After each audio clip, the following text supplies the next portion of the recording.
திமுக காரர்கள் ஆர்ப்பாட்டத்திற்கு வந்தவர்களை கைது செய்ததா இல்லையா தமிழக காவல்துறை?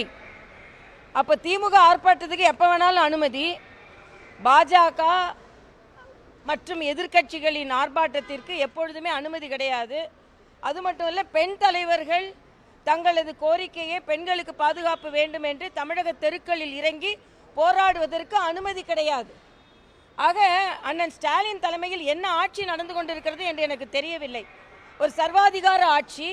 திமுக நினைச்சா போராடலாம், அண்ணன் வைகோ நினைச்சா டங்ஸ்டன் அந்த பிரச்சனை தீர்ந்து போச்சு.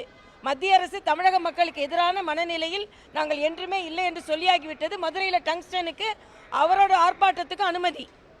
திருமாவளவன் அவர்கள், அண்ணன் திருமாவளவன் அவர்கள், மரியாதைக்குரிய அமித்ஷா அவர்கள், அம்பேத்கர் அவர்கள் நாங்கள் மதிக்கிறோம் என்று விவரம் சொல்லிவிட்ட பிறகும் அவர்கள் ஒரு ஆர்ப்பாட்டம். ஆனால் இன்னைக்கு தேசிய கீதம் உதாசீனப்படுத்தப்பட்டிருக்கிறது. அதற்கு ஆளுநர் ஒரு கண்டனத்தை தெரிவித்தால், ஆனால் நீங்கள் அவரை எதிர்த்து ஆர்ப்பாட்டம் செய்வதற்கு அனுமதி, எல்லா இடங்களிலும் அனுமதி. நாங்கள் ஆர்ப்பாட்டம் செஞ்சால் சட்டம் ஒழுங்கு பாதிக்கப்படும், ஆனால் அவங்க ஆர்ப்பாட்டம் செஞ்சால் சட்டம் ஒழுங்கு பாதுகாக்கப்படுமா? இப்போ என்ன ஆட்சி இங்கே நடந்து கொண்டு இருக்கிறது? அதுவும் ஆளுநரை எதிர்த்து பிரிவினைவாதத்தை தூண்டுகிறார் என்று.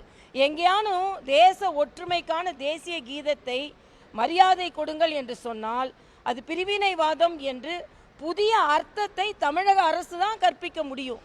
அதனால அண்ணன் ஸ்டாலின் தலைமையில் உள்ளவர்கள் இன்னைக்கு வேங்கை வயல் பிரச்சனை நீங்கள் தீர்த்தீங்களா? இன்னைக்கு ஆண்ட பரம்பரைன்னு உங்களோட அமைச்சர் ஒருவரே ஜாதிய பாகுபாடோடு பேசுகிறார், அதை கண்டிச்சிங்களா? ஆக வேறுபாடையும் பிரிவினையையும் ஏற்படுத்துவது தமிழக முதலமைச்சர் அவர்கள் தான், அதை கண்டிக்காதது. ஆனால் அதே நேரத்தில் ஆளுநர் ஒரு கோரிக்கை வைத்தார், அதுவும் தேசிய கீதத்திற்காக ஒரு கோரிக்கை வைத்தார். அதை நிராகரித்து விட்டு இன்னைக்கு அவருக்கு எதிராகவே ஆர்ப்பாட்டம். அப்போ தமிழகத்தில் கொழுந்து விட்டு எரிந்து கொண்டிருக்கின்ற பெண்களுக்கு எதிரான குற்றங்கள், அதை மறைப்பதற்காக இன்னைக்கு ஆர்ப்பாட்டம் செய்கிறீர்கள். அதனால் தமிழக அரசின் இந்த நிலைப்பாடை நான் வன்மையாக கண்டிக்கிறேன். தமிழக அரசு பதில் சொல்லி ஆக வேண்டும். சென்ற 10 நாட்களில் ஆயிரக்கணக்கான தலைவர்களும் தொண்டர்களும் கைதாகினார்கள், அனுமதி மறுக்கப்பட்டது. ஆக தமிழக தெருக்களில் எதிர்க்கட்சிக்கு அனுமதி மறுப்பு, ஆனால் ஆளும் கட்சிக்கு அனுமதியா என்ற ஒரு கேள்வியை நீங்கள் எந்த நிலையில் அவர்களுக்கு என்னைக்கு அவங்க அனுமதி கொடுத்தாங்க? நாங்கள் ஆர்ப்பாட்டம் கொடுத்தா கூட 5 நாளைக்கு முன்னாலும் நீங்கள் அனுமதி பெறணும்னு சொல்றீங்க.